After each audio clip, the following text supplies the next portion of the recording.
5000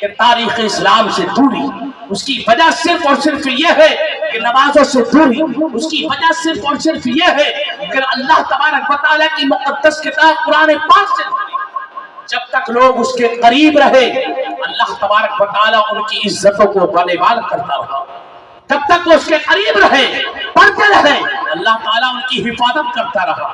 لیکن آج تم نے قرآنوں کو صرف برائے شوق، برائے زینت اپنے گھروں میں لا کے رکھا ہے۔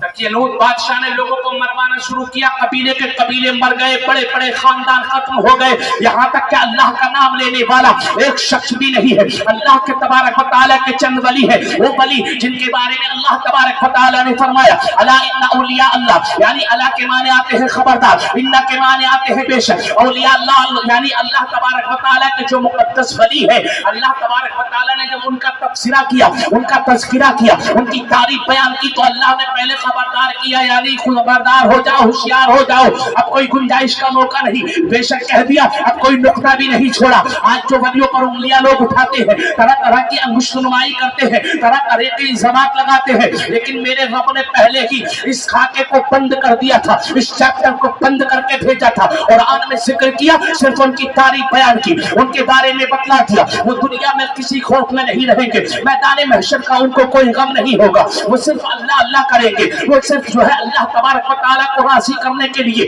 اپنی پیشانیوں کو جھکائیں گے۔ آپ اللہ کے ولیوں کے دربار میں آتے ہو تو کس لیے آتے ہو کہ یہ اللہ کے وہ نیک مقبول بندے ہیں کہ ان کی بارگاہ میں جب آئیں گے تو ان کے وسیلے سے اللہ ہماری دعا کو قبول فرمائے گا۔ اور کیسے فرماتا ہے، آئیے اب پلٹ کر آ جائے اصحاب کہف پر۔ اصحاب کہف جب نکلنا شروع ہوئے، دیکھا کہ حالات بگڑے ہوئے ہیں، وہی نازل ہوتی ہے۔ اللہ تبارک و تعالیٰ نے فرمایا کہ اب کوئی انسان ایمان والا نہیں بچے گا۔ مذہب اسلام کی نفس تڑپ رہی ہے، مذہب اسلام چسکیاں لے رہا ہے، عظمت قرآن رو رو کر کے پاکاہ خدا بندی میں عریضے پیش کر رہی ہے، اے مولا اب تو بچا لے، اب بندت نہیں ہے، اب برداشت کرنے کی چمتا نہیں ہے، اے مولا تو ہی حفاظت فرما۔ اللہ تعالیٰ نے بندیوں کو حکم دیا شہر چھوڑ دو، پہاڑی کے پیچھے چلے جاؤ۔ یہ جب رات کی تاریکی میں پیارے دوستوں نکلنا شروع ہوئے تو ایک کتا تھا، جو کتا ان بندیوں سے محبت کیا کرتا تھا، وہ پیچھے پیچھے چلنا شروع کر دیا۔ جب اس کتے کو دوسرے کتوں نے دیکھا تو انہوں نے بھونکنا شروع کیا، اور جب بھونکنا شروع کیا